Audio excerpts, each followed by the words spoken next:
Good evening to you and thank you for joining us on News 360 live from Adisawe in Camden, Accra. I am Ayisha Yakubu. And I am Crosby Annan, and these are the headlines of the bulletin tonight. News 360 headlines is brought to you by Flamingo Paint, Pepsodent Charcoal and Pepsodent Herbal, EcoBank. Economist and Professor of Finance at the University of Ghana, Godfred Bokwin, says the president has failed in the fight against Galamsey.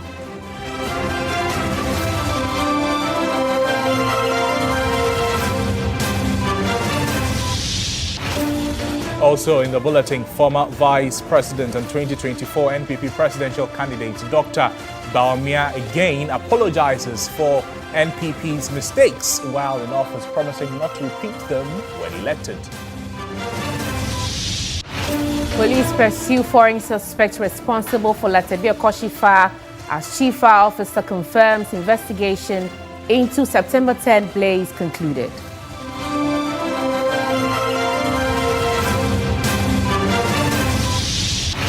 Much later in international news, Tanzania's National Electoral Commission accepts nomination papers of senior politicians from the second largest opposition party to contest next month's presidential election following a court order.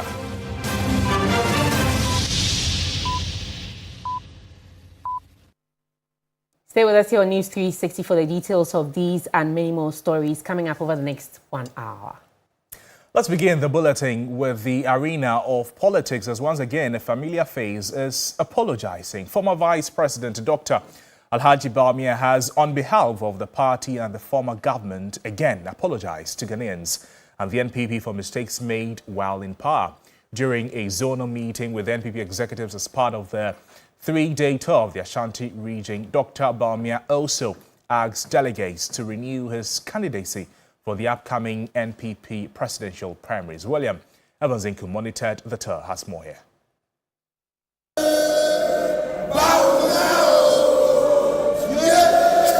A huge reception for the former vice president at the Fiduciary cluster of Zona executives. A massive support for him in a region dominated by the opposition NPP. The open declaration of support for his candidature by some MPs in the Ashanti region, a booster to renewing his flag bearership ticket.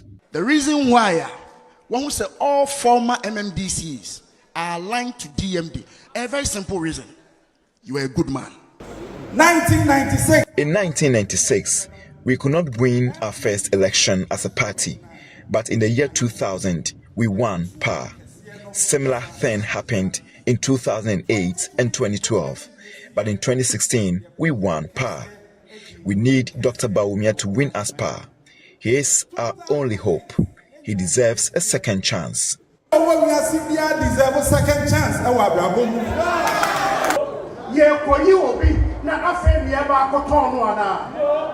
We cannot gamble with our future, and that is why Bawumia must lead us.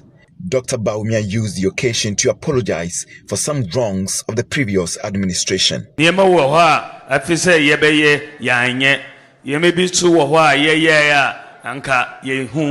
the background, there were certain things we failed to do, things we shouldn't have done. Please forgive us.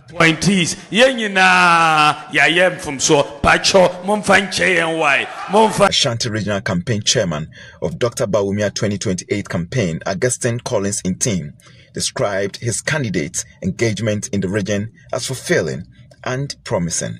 All the 47 constituencies that we went, his message presented full of hope. It was well understood. And then I saw a real acceptance of the message by the youth, especially the youth and all. Well, let's pick the views of some political watchers on the back of this matter. Professor Smart Sapon is joining us. Prof, good evening to you. Thank you so much for joining us. My first question to you will be, will Dr. Bawumia's apology resonate with the average Ghanaian voter or only with party delegates?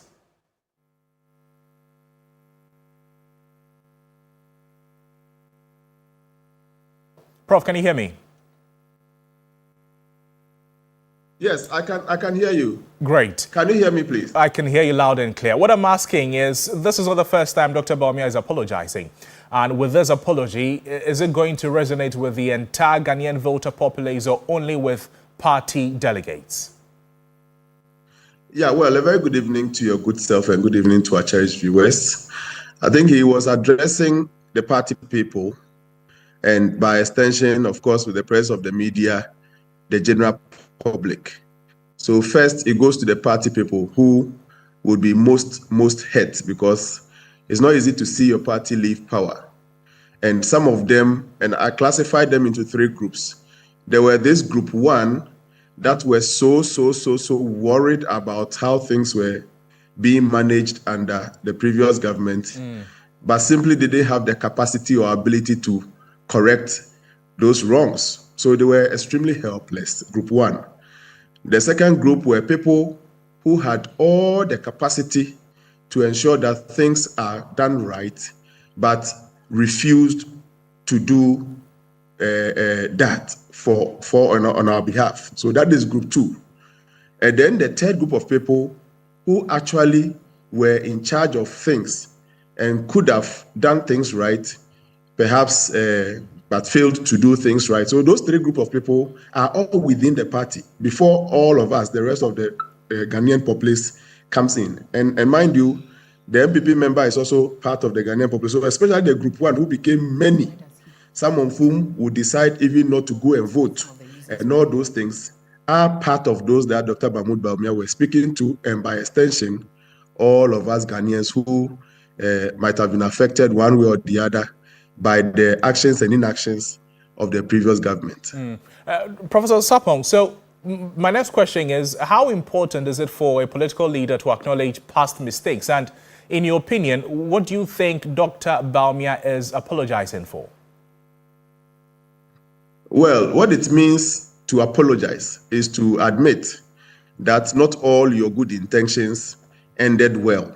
They might have been good intentions, started very well, but in the course of implementation, things might have not been done the way the people you were doing for expected you to do them. So it is that important that as humans as we are, even if we feel we have done something right, we still acknowledge the fact that in the course of implementing, some one or two people would have been affected. In this case, the result of the 2024 election suggests that it wasn't just a few section of the populace that were disaffected by their actions and inactions. A very huge section of the population were disaffected. So the apology is in place.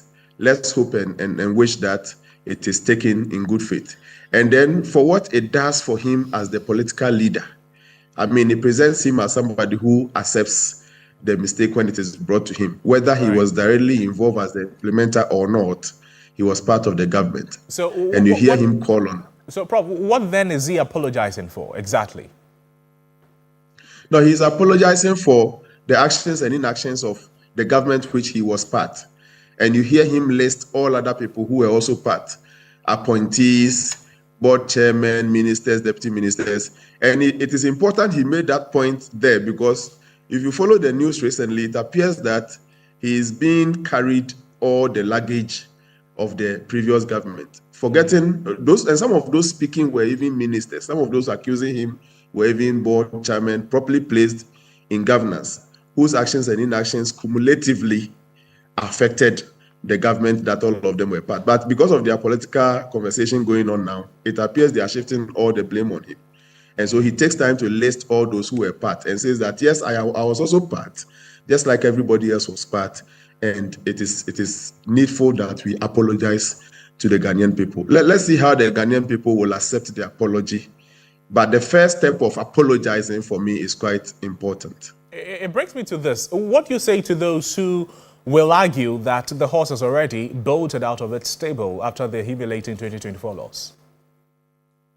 Oh, over the Fourth Republic is not been the case that the horse bolts out and never comes back home.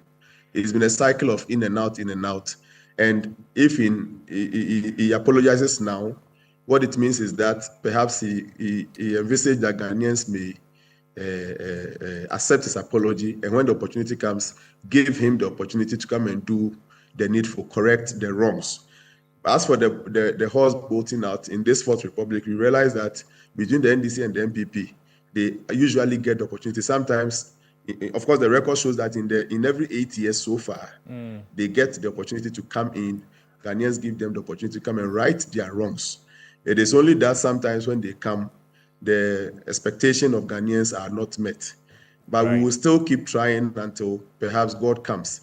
Once in this republic, we see other political parties not being properly organized and largely non-existent, I think that the MPP and the NDC will continue to get the opportunity.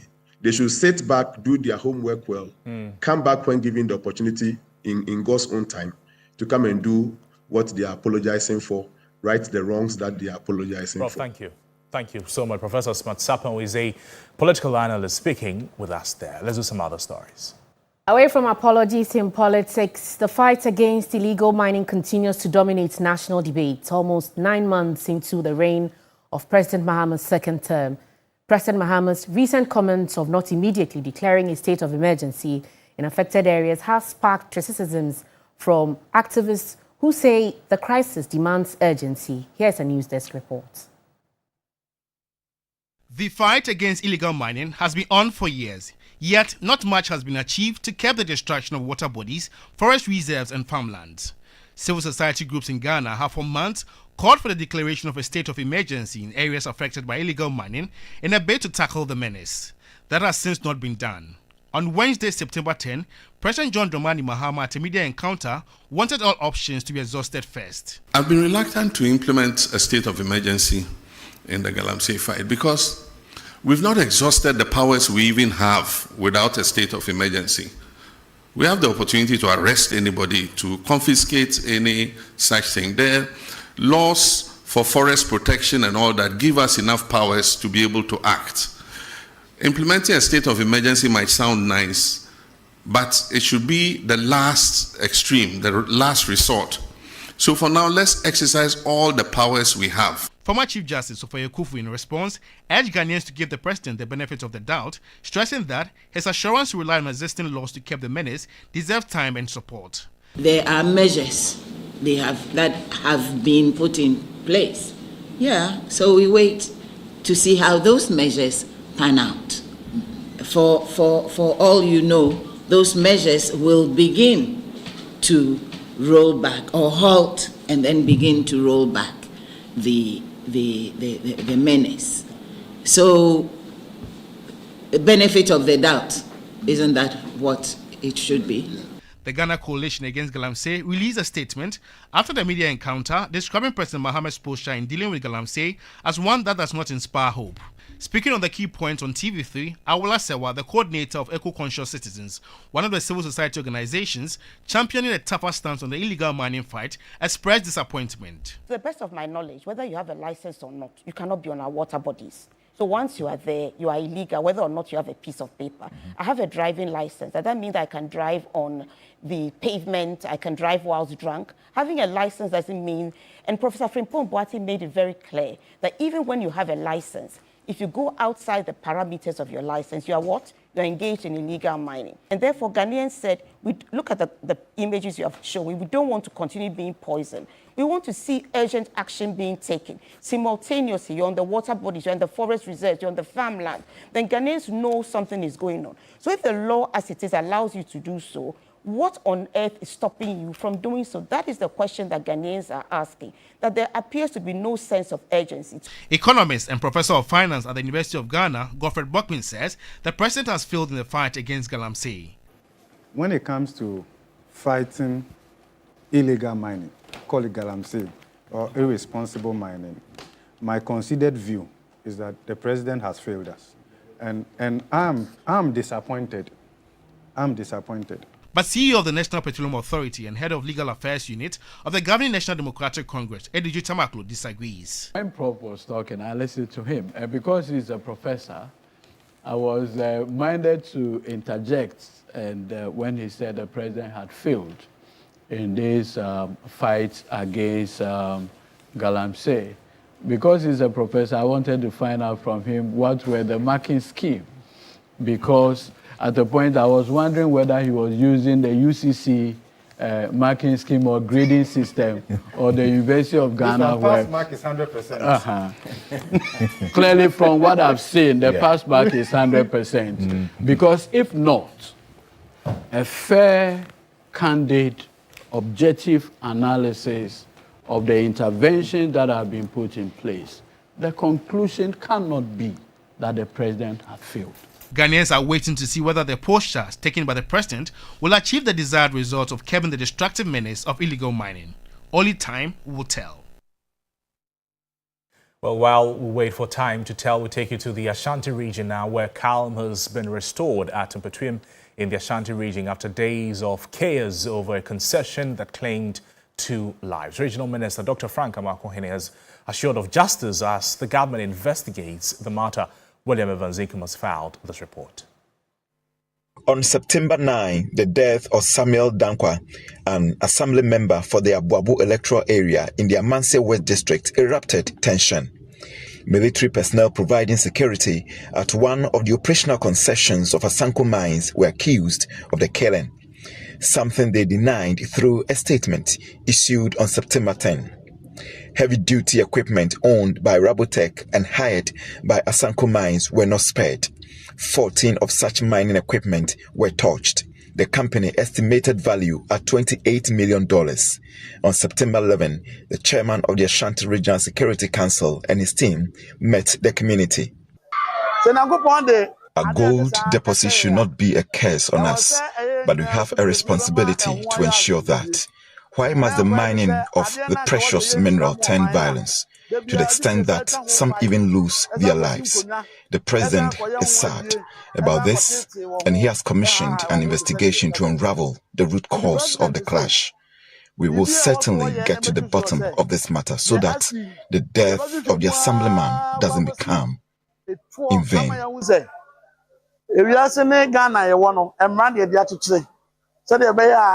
And some year to say no, you who be no. President say me na name. I'm fancy na naso. I'm fancy abusuan so say. Ye ma assemblyman ewu no enya kwa. Nti hwehwemu bi a wo say ye bia no, e be nsa. They also had a demand. We were promised 30% employment quota, but that wasn't realized. We have been disappointed. Calm has been restored at Mpatwim. Moving on, Chief Fire Officer Daniela Mausinto Sapong has cautioned the public against negligence, which she says is contributing to frequent outbreak of fires across the country. Speaking to TV3 after fire destroyed equipment worth millions of Ghana cedis at Timba Ayalolo Amamomo within the Accra Metropolitan Assembly, the Chief Fire Officer said recent fire incidents are being investigated and the culprits will be arrested and prosecuted. Joseph Armstrong has the rest of the story. The Timber Market Ayalolo Amamomo fire is the latest in a series of destructive infernos to hit major commercial hubs across Ghana. The incident, which occurred early Saturday morning, September 13, left several traders in distress as their livelihoods were reduced to ashes. This tragedy follows similar fires at Latibia Okoshi 3 days ago, raising questions about the fire safety measures in the country. Despite the swift response from the Ghana National Fire Service, lack of accessibility became a hindrance. The issue of fire outbreak, we are told, is inevitable, which is why we have an institution such as the Ghana National Fire Service. Unfortunately, accessibility has led to total destruction of many properties anytime there is fire outbreak. Typical example is this fire outbreak. It took the fire service several minutes to pull down walls to have access to the center of the fire. Unfortunately, before they got to the center of the fire, everything had been consumed. The flames engulfed a significant portion of the market before being brought under control. Some traders, while counting their losses, also called for the modernization of marketplaces to ensure easier accessibility. Roads need to be constructed when it comes to the market centers. The roads, it needs to be constructed very, very well. That one will help us a lot. even though we are all rushing into the markets, we all need a place to be. But at least if we are able to construct the roads between the marketplaces, it will be very easier. Because I realized that when the fire service people came in, entering into the place was a problem for them. So before they were able to break the walls and enter, a lot of things has been damaged already. Speaking to TV3, Chief Fire Officer Daniela Mausi Into Sapon said preliminary investigations have led to the arrest of one suspect. She cautioned the public against acts of negligence. The negligence is too much, and that is what is worrying us as a nation. With the other time when we went to Latebi Okwashi, somebody was smoking cigarette, left it there, and then fire. Here too, the person has even been arrested and is detained at the Jamestown police station. He was burning some rubbish, slept, and then this is what we are seeing now. So the negligence, I say, is something that is worrying us as a country. The string of market fires has had a devastating impact on traders and the local economy. Many traders operate without insurance, leaving them with no safety net to rebuild their businesses. Their losses extend beyond individual traders, causing ripple effects on employment and the supply chain of goods. The timber market serves as a key hub for construction materials in the capital. Traders and civil society groups are calling for urgent action, including regular fire safety audits in markets, installation of fire hydrants and other firefighting equipment, and improved market infrastructure with better wiring and fire-resistant materials. Joseph Armstrong, Go Dalibu, TV3, Timber Market. In a related development, the Chief Fire Officer Daniel Mausi Into Sapon says the investigations into the cause of the Latebi Okwashi fire in Accra on September 10 has been concluded.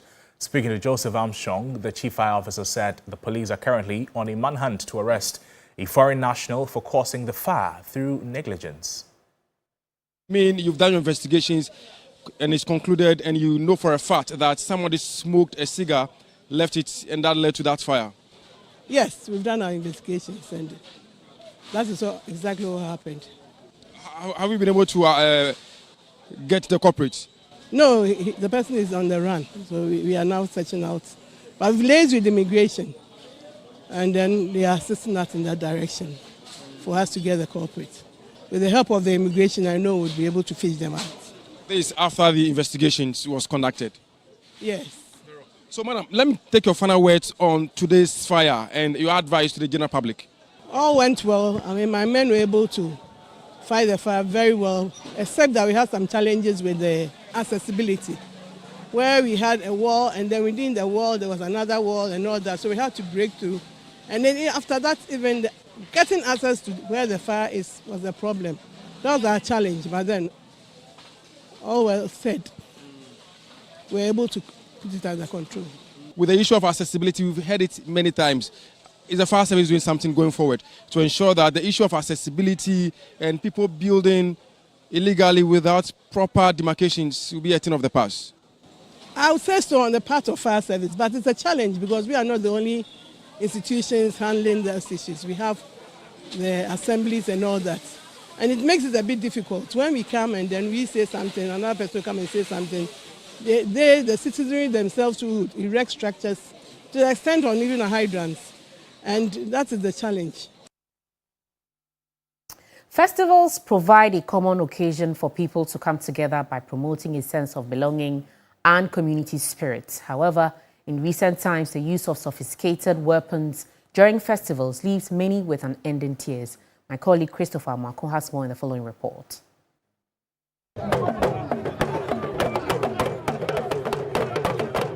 Festivals provide opportunities for social interaction, family bonding, and a shared sense of togetherness, fostering a stronger community spirit. For many, festivals are spiritual occasions that encourage reflection, devotion, and drawing closer to their faith. One common characteristic of festivals is the firing of musketry, which serves as a symbol of honor, bravery, community pride, and to invoke ancestral protection and ward off evil spirits. These traditional gun salutes are performed by warrior groups who display their skills and connect with their cultural heritage. However, the practice has become dangerous due to the increasing use of illicit firearms, posing a threat to public safety and leading to fatalities. What usually starts in a happy mood sometimes ends in tears. For instance, misunderstandings during this year's Homowo celebrations led to 3 deaths at Sowutuom and Anya and 3 more deaths at Teshi in the Greater Accra region. This year alone, between January and August, 7 lives, including a Form 2 student of Bimbila Senior High School in the Nanumba North Municipality, have already been lost in 3 separate festival-related incidents. Yakubu Majid is a victim of a gun incident that occurred during the festival celebration. He lost his right arm in 2024 during a fire festival procession. I wasn't born like this. I only had this one, the physically challenged, last year, July, during the fire festival. Immediately, I tried sitting on the motorbike. I heard a gunshot. Pine. After the gunshot, I couldn't see the hand again. It took the hand back to my neck, broke all the bones, including the major veins and tendons. In fact, the hand was broken beyond repairs. He believes the face of traditional festivals that brought some communal spirit is beginning to lose its value due to the use of sophisticated weapons. Duty bearers need to be responsible. We need to be responsible because it isn't that we are not aware of people holding sophisticated weapons. We are aware. Duty bearers are aware. They are much aware of it. So what I want to do is plead is that I am a public servant and I'm saving lives. In fact, more especially children 0 to 5 years. If I'm including some of the children of the duty bearers, now I can't function as those. So productivity is low. So we are calling on all agencies responsible for that. Let's come out, control the level of influx of ammunition in our country. Since his predicament, Majid's life as a family man and a nurse has not been easy. He was very key to the work. The time the accident wasn't there. And after the accident happened, it's like coming to work has been very difficult. He will come and the kind of work he used to do has been very poor due to the accident. And because of that, we used to have a lot of impact. But based on the accident, it's like things have gone the way all of us do not want it to be.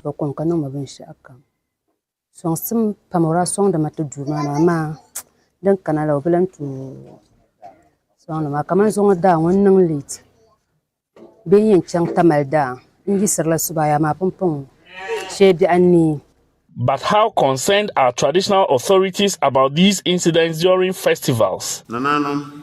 When you were in my room, that's why he quoted me. I drew his attention. We ride in palanquin, dancing heavily to Phantom from or whatever it is, and then people fire musketry here and there. Do you know when somebody who have been hired to come and fire you, you wouldn't know. So these are issues that we must all address ourselves to. The recurring spate of deaths during festivals has raised serious concerns about public safety, the enforcement of gun laws, and the preservation of cultural heritage. A particular caliber of, let me call it, weapons that are not using live ammunition but gunpowder with discipline.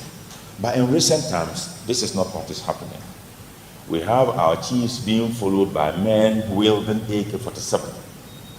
The licensing of these weapons are meant for only defensive purposes or for hunting. You cannot use them for celebration. Christopher Mwako, TV3 News, Tamale. Well, let's still stay up north because the irrigation company of the Upper Region, in collaboration with the National Disaster Management Organization in the Kassina Nankana municipality, is undertaking a sensitization drive targeting farmers along the Tano Dam as excess water has begun to spill. Farmers have been urged to take precautionary measures to stay safe and to avoid losses. Upper East Regional Correspondent Castro Singela has the rest of the story.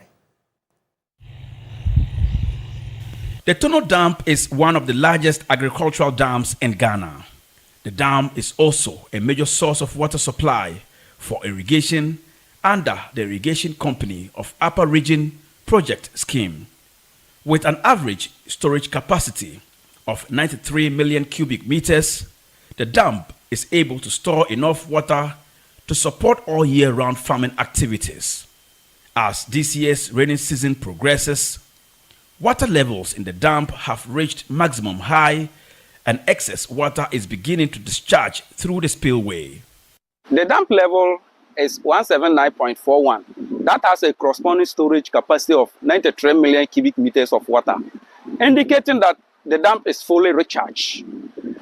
When the water gets to that level, it means we are okay. We can use the water both off and on season. Now that we are still getting more inflow into the reservoir, all excess water is to pass through the spillway. Every year, farms become inundated by the spilled water, resulting to huge crop losses and sometimes loss of lives. To avert the reoccurrence of disaster, ICOR and the National Disaster Management Organization have teamed up to sensitize farmers. Yes, our dam have reached its maximum capacity as 179.21 meters. That means that the dam can no longer contain the excess water, so it has to pass through the spillway. So there's a need for us to engage the communities and the stakeholders around this area, especially the farmers. Message is simple for farmers to be careful and know that their lives are very important to ICOR, and therefore we ask that they should stay away from the main spillway for the meantime, and as they also farm, they should be careful not to transplant around this so that the farms are not flooded. The ICOR Tono project scheme has a developed irrigable area of 2,490 hectares and supports a farmer population of 4,000. These farmers produce crops, including rice and vegetables, seasonally for both domestic consumption and export. To improve crop production, farmers want adequate supply of irrigable water. The water is always scarce. We are not getting the water the way we want the water to be used in there, unless we suffer a lot before we get the water to use. So that is our challenge here. And secondly, the price of our products is always a problem. You will find the product suffer, and if it turns to harvest the product, the market is problem for us. With new management in place, the managing director of the Irrigation Company of Upper Region, Dominic Anarigede, has assured farmers that their welfare will be prioritized. And we, as management of ICOR, we are not just interested in giving them water, but they are also interested in the welfare of the farmers and ensuring that they get high output for their yields, and then also increase their profit levels and as well. So we want to appeal to government through this medium to come in and also help us. There are some areas that are not developed in the scheme. If they come and develop them, they will expand the production in ICOR, and then there will be a lot of fruit in the community and then the region, the country and the region as well. So that Castro Sinyala, TV3 News, Navrongo, Upper East Region. Some more news this evening. The Director General of the Ghana Broadcasting Corporation, Professor Amin Al-Hassan, is calling on Parliament to help the corporation charge commercial rates for access to the digital terrestrial television platform. He says GBC has been losing revenue for years due to non-payments by some media outlets using the platform. My colleague Christian Yale reports from Parliament's Committee on Information and Communications. The National Digital Terrestrial Television Platform has significantly improved access to high-quality broadcasting for television channels across the country compared to the old analog system. But the 90-year-old Ghana Broadcasting Corporation says it has not seen direct benefit from the DTT platform. We do not earn anything from it. And we think that that was a missed opportunity, and we still think that something can be done about it, that the national DTT plan is sitting on the Ghana Broadcasting Corporation assets, and as landlords, we should be benefiting from that. My assessment is that we could have made between $5 to $7 million US annual for charges of using our masts. We're getting zero. Professor Al-Hassan also mentioned that GBC has masts all over the country that would help the rollout of Ghana's 5G service, but he wants the committee to help them to get the necessary rates paid as part of the rollout of that program. Because the 5G rollout, unlike the DTT, is a private sector affair. And so, yes, we will release our towers, our masts, but we expect that rent be paid at market rates so that it will support GBC's financial stability to be stable. To reduce operational costs, GBC has decommissioned some of its studios. And even here, in order to ensure the equipment lasts longer, we only use it 4 hours a day and we shut it off. The load on our bill, electricity bill, is very high. So the only way, if you can pay your bill, you reduce your consumption, isn't it? That's exactly what we are doing. The Information Committee also visited the Ghana News Agency, where management raised concerns about inadequate funding and poor staff remuneration. It's very difficult driving the force, motivating them to go the extra mile, to go deeper and get us what we need without the funding. Last year, we didn't get the third quarter. So that was 3 months. This year we've had releases, for the period, and we are waiting for the second quarter compensation. In fact, it's been released, so it's being processed. At the Information Services Department, officials highlighted infrastructure decay, logistical gaps and funding issues, adding that some units are struggling to stay aligned with current digital trends. We need a lot of help or assistance in putting most of our operational activities in motion. There's a lot that has to be done in terms of infrastructure and logistics, and we know that having gone through, you have an appreciation and you have proffered quite a number of suggestions that we've taken kindly and will put into action. The committee acknowledged these concerns and assured management that it would escalate the issues to relevant authorities for appropriate action. We would do our report and report vividly what we saw with our eyes at all the agencies that we visited and make highlights of the very challenges that they have indicated to us with recommendations. And we will be recommending to Mr. Speaker to assist, get the ministries and ministers who are responsible to addressing some of these challenges. And I know that the government is a listening one, and they revere Mr. Speaker's committees and will take what we say serious in addressing some of these challenges. They are very critical. But some of those challenges, though, can be addressed by the agencies themselves. They are managerial issues that has to be addressed by management. Christian Yali, TV3 News, Accra. And now, the Children's Support Fund, established to ensure the well-being and future of the children of the August 6 helicopter crash, has received significant contributions from both corporate entities and individuals. As of 11th September 2025, the fund has received donations totaling 6,583,600 Ghana cedis and $20,000. The outpouring of support reflects the deep empathy and solidarity felt by Ghanaians as well as the corporate sector for the grieving families during the difficult time. To facilitate continued donations, individuals and organizations are encouraged to contribute to the fund through the following channels: Stanbic Bank Limited account, Stanbic Heights branch Accra, in either the Ghana CD account or the US dollar account. Checks and bank drafts should be made payable to Children Support Fund 6825. Additionally, payments can also be made via mobile money. And meanwhile, the Senior Presidential Advisor on Governmental Affairs and Coordinator of the fund, Dr. Valerie Soya, expressed appreciation to all donors for their contributions and pledged that the funds will be used judiciously to provide for the education, health and general welfare of the children affected by this tragedy. This is News 360 live here on TV3. We have some more news right after the break. Please stay with us.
Are appealing to authorities to improve the condition of the only access road to the area. The road has been rendered impassable due to the rains, effectively isolating the community. Here's a report by Solomon Kwame Kanalue.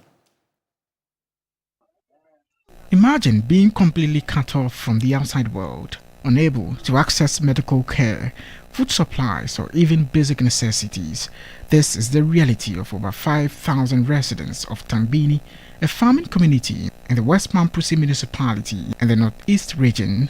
For weeks, the only access road has been rendered impassable due to the rains, leaving the residents stranded. The way our road is, it is a very dangerous issue to us. We are in the village. We are not all that closer to, main road. Passing through from Tangbini to Lambisi is a problem to us. And then we're just out here to appeal to the stakeholders of this Ghana, the politicians, to, have mercy on us and in order to maintain our road for us. Tangbini does not have a health center.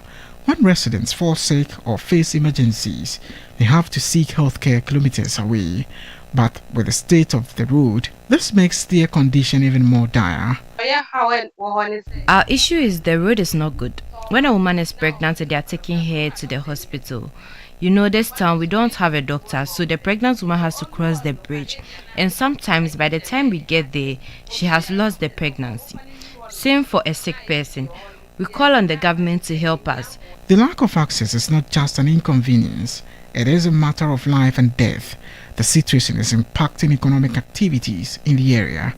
The story of Tangbini is a stark reminder of the devastating impact of poor road infrastructure on communities across the northeast region. I want to make a personal appeal to the government and the other people in the road fraternity to try as much as possible to come to the aid of the people of Tangini to fix this road. This road needs an urgent attention. I think as an assembly member, I've made several complaints at the assembly. I met with the MCE and I made this very complaint to him. But then we don't know when soon this road will be done. The situation in Tangbini mirrors the long-standing challenges faced by residents in the Wundua electoral area. While Wundua saw a sign of hope with the re-awarding of a stalled road construction contract, Tangbini remains in a state of crisis, desperately awaiting intervention. To Landisi for probably market and all those things, because the nearest market to this community is Landisi. That is where when you harvest your farm produce, you can go and be able to sell. You have a product here, you cannot even get anybody to come and buy because there is no way for them to send, the products out. So it's a challenge. The Northeast Regional Minister, Ibrahim Tia, says government will take measures to have the issue about the road addressed. When we find a road within this sector, then we get the technical men around to come and guide the assemblies as to what we really need to do.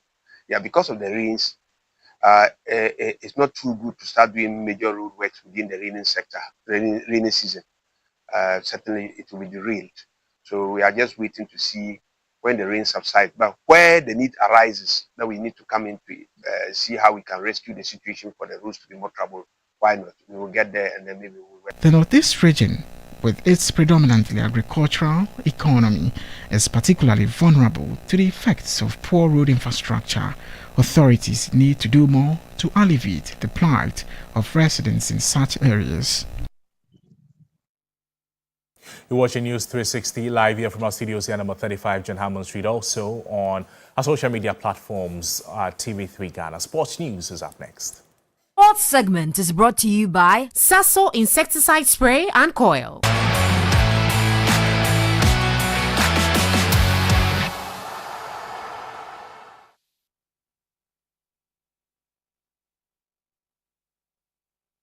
Hello there, good evening and welcome to the sports segment here on News 360. My name is Bill Lishen. Now, Ashanti Kotoko got the better of Berkum Chelsea earlier on Saturday thanks to a powerful drive from highly rated forward Albert Amoah. In Bibiani, current league holders Bibiani Gold Stars earned all 3 points after a brace from Samuel Atakumi ensured a 2-1 win over Bechem United. There's a chance for Albert Amoah. Can he get the opening goal? And Amoah has put Kotoko in the lead. Albert Amoah, brilliant goal. This is a butcher's finish from Albert Amoah. In between the legs of goalkeeper Emmanuel. A good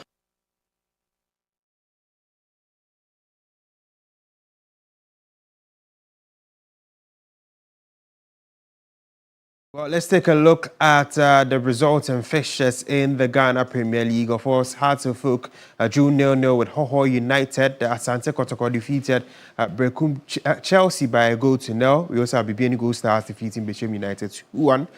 Tomorrow, Heart of Lions versus Dreams FC, Vision versus Salmatex. We have Karela United versus Idiana Stars, Holy Stars versus 11 Wonders, Young Apostles versus Mediama, and Nations FC will be facing newly promoted sides Suedu All Blacks.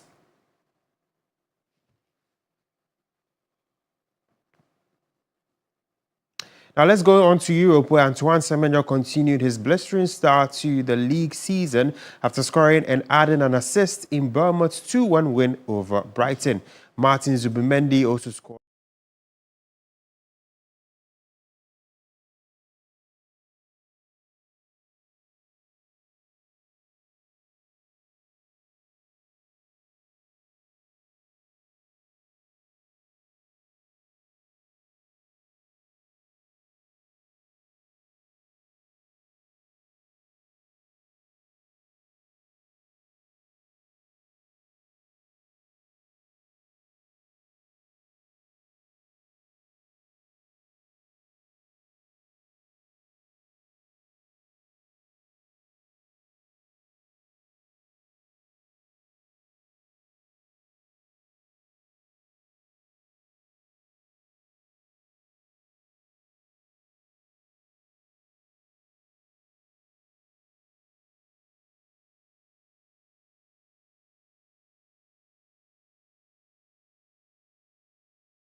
lasting fortunes in the men's 100 meters at the World Athletics Championships, with Abdul Rashid Saminu powering to the semi-finals, while Benjamin Azamati fell short. Saminu produced a brilliant run in Heat 7, clocking 10.09 seconds to place second and seal automatic qualification. Azamati, however, endured a difficult outing in Heat 5. Despite strong preparation leading up to the championships, he could only manage a sixth place finish with 10.30 seconds, missing out on progression.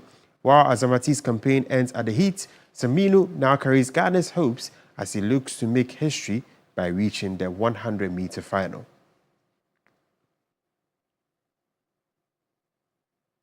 That's it for the sports segment here on News 360. My name is Billy Shen. There's more on the bulletin after the break.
Much anticipated alumni culinary challenge, Kitchen Wars. Kitchen Wars Season 4, we have a brand new set that we will be unveiling for the first episode. The school that wins, in fact, the last 4 schools that go to the finals will all have some very interesting prizes to take away to their schools. Okay. And so this year we've worked super hard and we're bringing it all out to, our competing schools. Right. Yeah. Okay. And there'll be a lot of exciting games every episode as well. This season will see 32 schools grouped into 8 battling zones, all competing for bragging rights, cash, and exciting prizes from sponsors. One is Achimota School, the very first one. Give it up for Achimota. Followed by St. Francis. St. Francis is in this group as Following the balloting exercise dubbed Kitchen Wars Schools Connect, alumni representatives secured their slots in what promises to be a heated contest. After the successful selection process, resident judges Freeman and Della shared their expectations for the new season. Looking forward to is see if anyone has actually learnt anything different from season 1, season 2, season 3. Now we're in season 4, it is going to be very, very tough.